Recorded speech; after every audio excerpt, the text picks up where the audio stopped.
Greetings, true believers. I'm SpiderMan 1991. Welcome to my weekly YouTube show where I talk about all the comic books I read this week. These comics came out November 5th, 2014.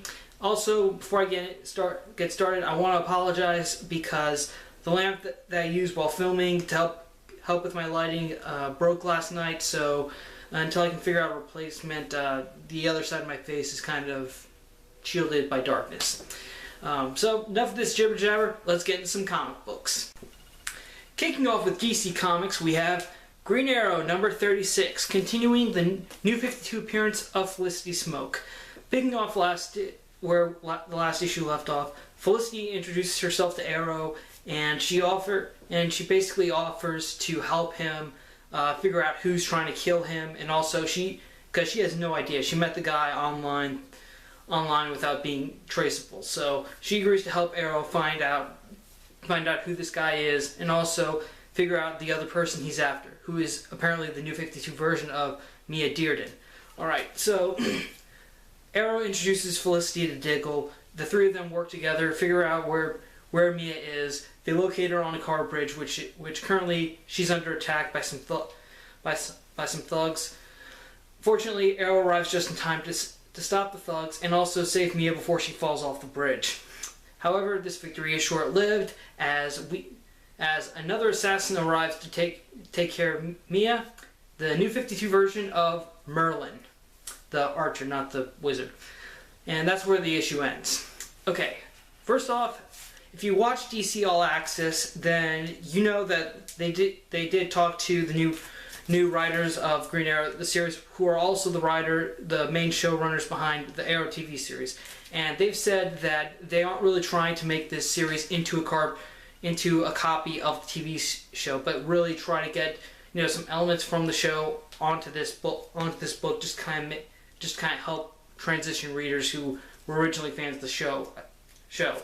And and they aren't in a way. I mean, they did introduce a New 52 version of Felicity, and we do have Diggle, but we also have them introducing the New 52 version of Mia Dearden, who, before the New 52, was Oliver Queen's second sidekick, also, and second Speedy. In fact, one of Mia's friends calls her Speedy in this issue. But back to Felicity. This version is a little more different, but similar to her counterpart on the TV show, because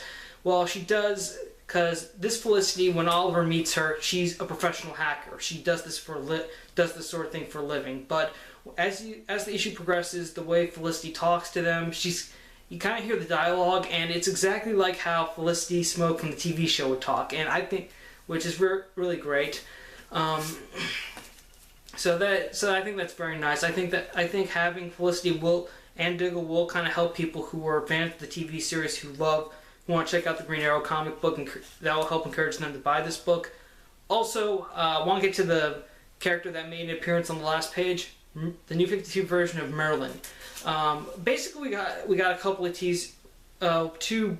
of brief appearances by Merlin in the Green Arrow series. I believe he was predominantly featured in the issue 0 of Green Arrow. Then I think he may have had a cameo during the Outsiders War, the Outsiders story arc, but other than that, we haven't really seen much of him.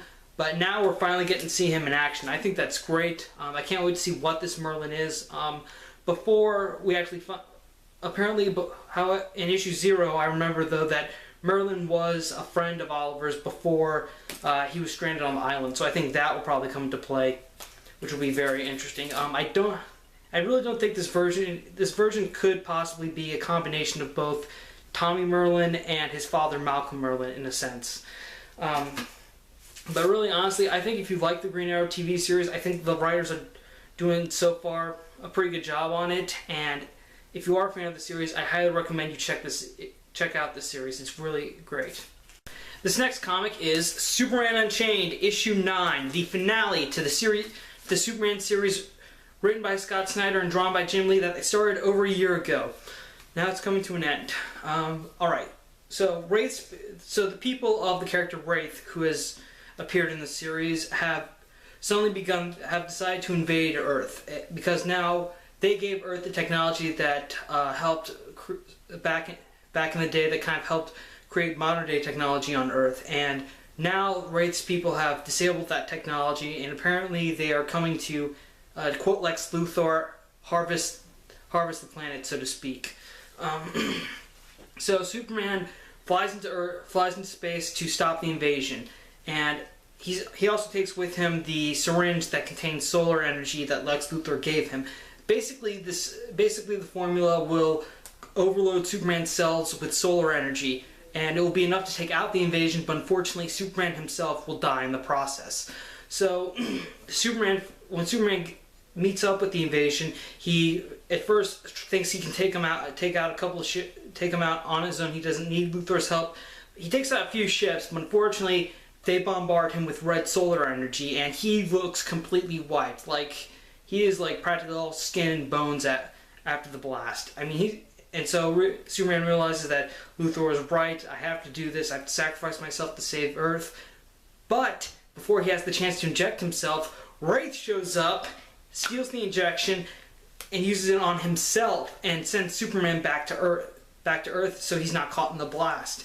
Thus, the day is saved, but Wraith sacrificed himself in order to make it happen. The issue closes, and after everything's calmed down, the issue closes with Lois and Clark having a phone conversation about how each one's kind of tackling the story in their own way. Lois is focusing on the invasion and Superman and Wraith, but Clark is focusing on the plane that crashed down in Metropolis, because in the issue, right when all of Earth's technology is going down, like everything's shutting down, there is a plane that crashed right near the Daily Planet, and Clark's doing a human interest piece on the survivors that survived that flight. So that was definitely a nice way to close out the series in a way. Also, throughout the issue, we do continue a flashback story from last issue, which involved a sort of crazy neighbor of the Kents who witnessed Clark using his powers, getting ready to kill Clark, but unfortunately, before he gets the chance, he has a heart attack and he's dying, and Clark decides to revive him, which he's able to do, which is a very touching moment, because this guy was about to kill young Clark and Martha, but Clark decided to save him after all.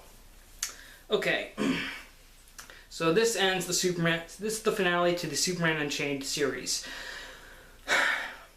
Overall, I would say this was a pretty great series. I mean, I felt I really enjoyed it. One of the reasons I enjoyed it is because of Jim Lee's artwork. As you can see by this cover. I mean, this is a very nice cover. I think Jim Lee is a fantastic artist. I really love his artwork, from Justice League to Superman Unchained now, even the 90s X-Men series. He's a fantastic artist.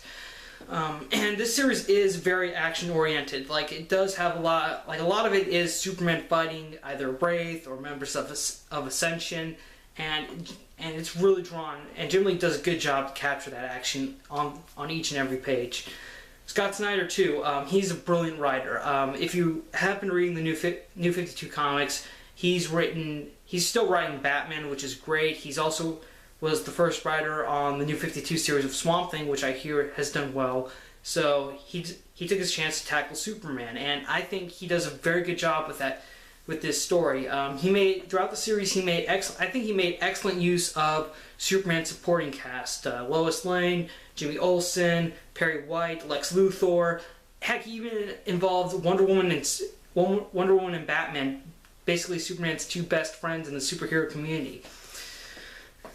And also, one of the very predominant things that Scott Snyder's writing really shows is when, during Lex Luthor's monologue, as we see Superman flying into space to take down the invasion, the way he writes Lex Luthor's speech about how Superman does good things, but a lot of it is trial and error. Like, Superman will take out an evil dictator and save an impoverished nation, but then someone more powerful will rise and take that person's place, but he doesn't do anything afterwards.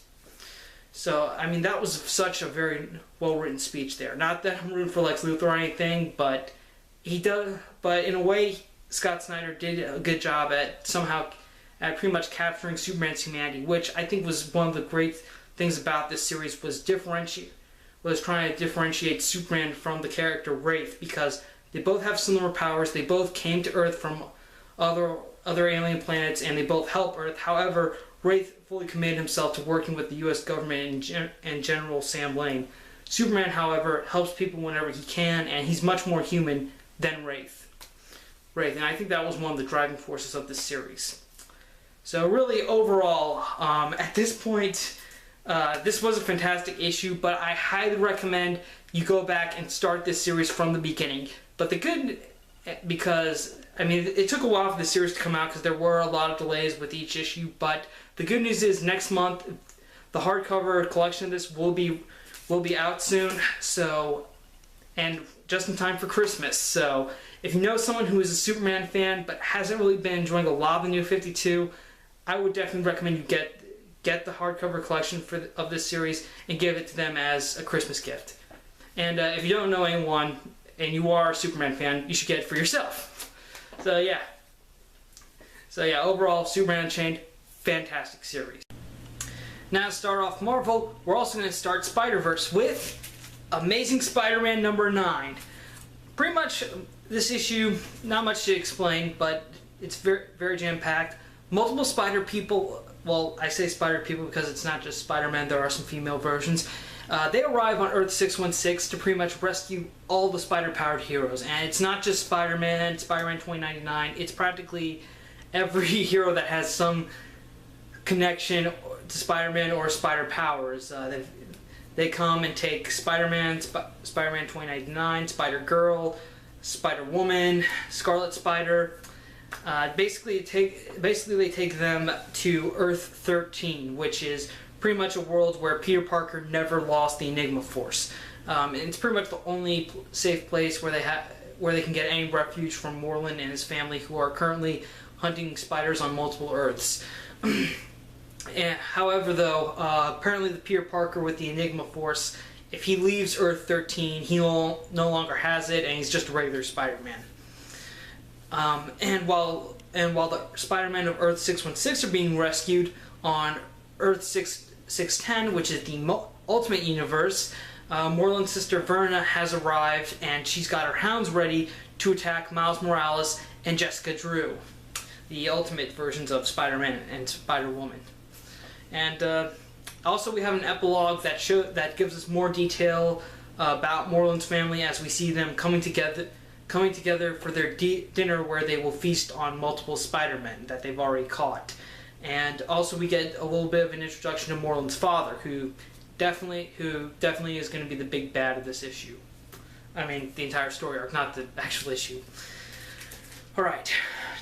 Well, like I said, there are a lot of Spider-Man in this issue. Like, the amount of alternate versions of Spider-Man that they have is really funny and enjoyable. They've got, of course, Spider-Gwen. They've got Mayday Parker, Peter and MJ's daughter from an alternate universe. And, oh yeah, the funny way that they open up this issue is they show, at first they open it up like a classic Spider-Man comic. You've got Peter Parker waking up late, and J. Jonah Jameson calling him for new pictures for the Bugle, and him going off to deal with whatever crisis, which unfortunately is Moreland. And apparently this is a universe where Neil Armstrong managed to colonize the moon, and this Spider-Man lives on a moon colony. Like, it looks like regular New York, but it's revealed that they're actually, when Moreland attacks him, that they're actually on the moon, which I thought was very enjoyable seeing that. But yeah, there is a lot of Spider-Man in here. Some you may remember from various Elseworld titles. So really, I think if you like any form of Spider-Man, you will find one in this issue that you are going to enjoy. Also, the villain of the series, Moreland. Yeah, sorry, I'm still happy over the multiple Spider-Man thing. It's really it really is the most enjoyable part of the story arc. Anyways, okay, so apparently Moreland.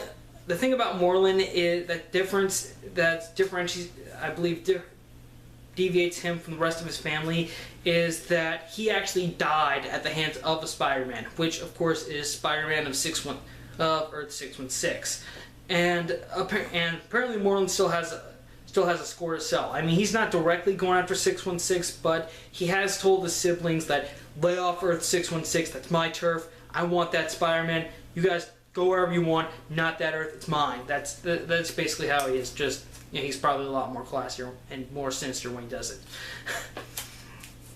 So yeah, I think that will be very interesting to see that come into play with the book, especially when Peter has to confront Moreland again, the guy who killed him. Well, yeah, Moreland killed him, then Peter killed him during Spider-Man the Other.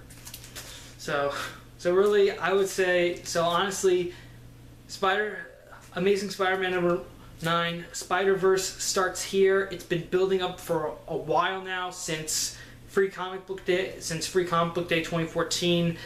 We've gotten a lot of teasers for it. We've also had the Edge of Spider-Verse series, which we got to see some of the alternate Spider-Men. So overall, I would say if you love Spider-Man, this is definitely a story you do not want to miss. Okay, moving away from alternate Spider-Man to the cosmic side of the Marvel Universe, we have Legendary StarLord number 5. Basically, the bulk of this issue is StarLord hearing a story from a chameleon soldier who's basically a horse person about how Mr. Knife and his A-team, the Slaughter Squad, stole an item called the Black Vortex from the chameleon soldiers. Also, halfway during the story, though, Peter gets a call from Kitty Pryde, and she's angry at him because he missed their holiday, and he tries to apologize and make it up to her. So he promises that in 2 days he's going to call her again, and they can have an actual real hologram date. Anyways, back to the story on hand.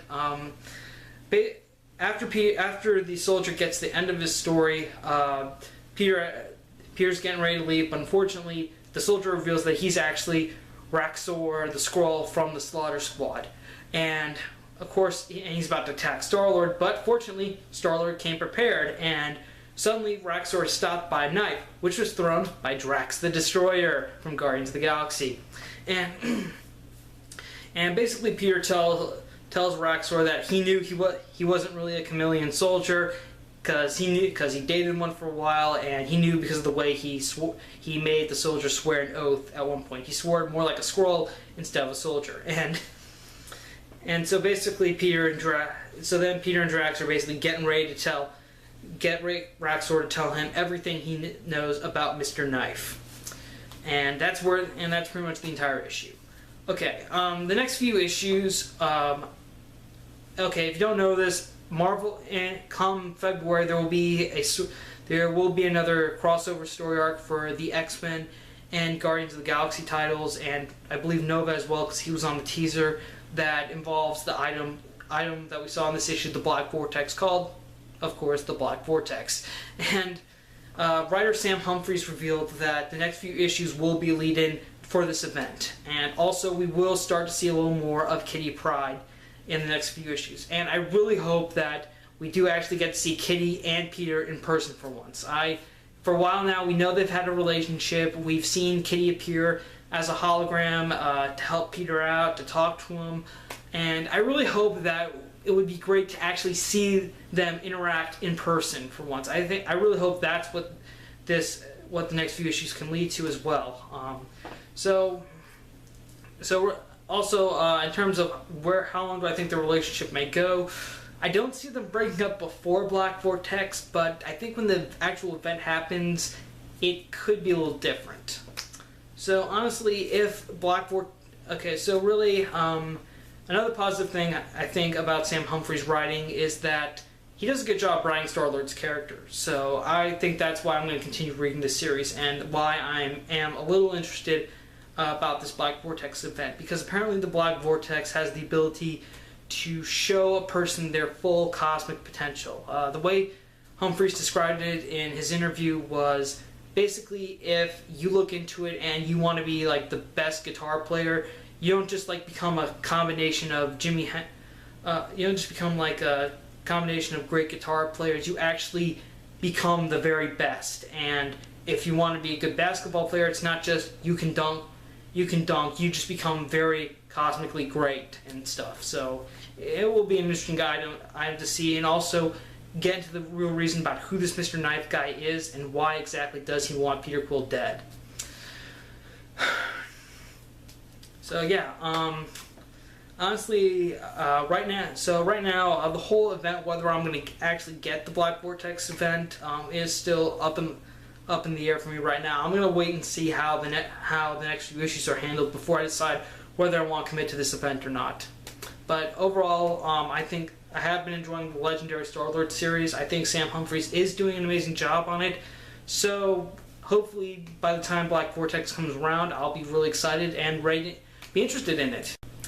Okay, that's it for my comic review this week. Thank you for watching. Thank you for subscribing to my channel, whether you're a new subscriber or an old subscriber. What did you guys think? What comics did you enjoy? What comics did you get this week? What's been your favorite? Let me know in the comments below. Again, thanks for watching. I'm SpiderMan 1991, saying see you later.